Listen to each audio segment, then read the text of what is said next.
100. I have respect for this game, and when you're at an elite level, you have to fight elite. And fighting an entire fight southpaw, I don't know. I mean, I would love to do it, but I have to choose wisely who I do it against. After fighting Triple G and seeing Triple G and Canelo, do you still consider Triple G the scorpion of the division? No, I think I'm the scorpion of the division. I just think I'm now the most avoided guy, where Triple G had that claim. But like I said before, my job is really to continue that ladder, because I don't cry over spilled milk, and I hate talking about, I felt like I won the fight, and then people, it's just a forever going argument. But I'm going to continue. Now that I have this new chapter, I'm in a great position. We're chasing these guys, but we don't need these guys. We're going to do what we have to do, because at the end of the day, as long as I do what I have to do in the ring and win, it's going to be by popular demand. And they're not going to have a corner to run to, because, the people speaks for, what's real. Danny, do you Yes, sir. have an expression you like to use? What level do you see yourself on right now? Right now, what level? I mean, I'm at the top level, I believe. I'm just a little rusty now, but in my next fight, I think I'll be a lot more sharper, depending on who we fight. I think you'll be able to see the same skills and more. One of three. That's the answer. That's the level. Danny, how soon do you want to get back in there? You keep talking about the rust. How many months? We're going to be back in there in April. We're going to have the date, the venue, and the specifics.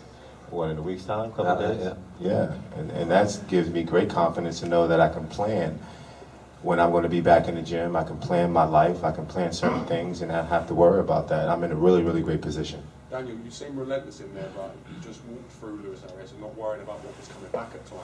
Yeah. Having been with Golovkin, does that give you a confidence that you can take what these guys are going to throw at you? Absolutely.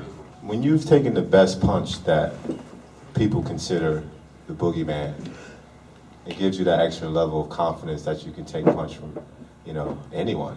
I take a really good shot, and this, what Arias is saying with this whole, I have a weak chin, he had an opportunity to hit me and hurt me and do all these different things. He didn't do it. And even when he landed a big shot, I came right at him. Sometimes I was doing certain moves and abandoning my defense just to show him, like, come on, I want to fight. I want to do exactly what you say. I don't want to run. And I never took a step backwards. Eddie, could we expect to see, I know you came all the way from the UK to showcase. I like that hat, man. Nice Batman hat. That's what it is. I know you came to showcase Danny Jacobs tonight. Danny, great performance. Thank you, brother. Also, we saw Jarrell, Big Baby Miller in there. He spoke about Dillian White, the possibility of that fight happening, and HBO being involved with Danny. I'm sure he didn't get involved with that network, neither did you, not to say that Lewis Arias isn't a big name, but we could expect to see a bigger name opponent in April alongside Danny, and maybe a Dillian White, Jarrell Miller situation. Could you talk about that possibility? Because, I mean, it would seem that you wanted to showcase him to a British UK audience, and as much as, I mean, we already know Danny here. So Yeah, I mean, I think that the UK audience is very mature now in terms of boxing. There's a lot more fanatical audience in the UK than there is in America in terms of knowledge, in terms of, they'll be sitting up tonight watching Danny Jacobs box at 4 o'clock in the morning.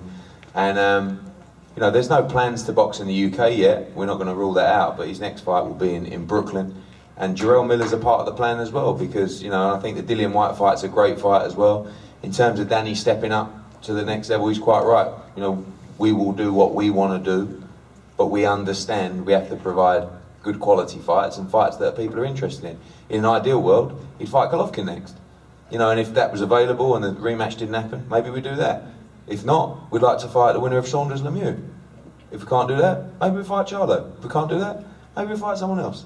But we are also governed by our network, who won't just let us fight, Tom, Dick or Harry. It's going to have to be a top quality middleweight. And Danny Jacobs, one thing he's shown time and time again is he'll fight anyone.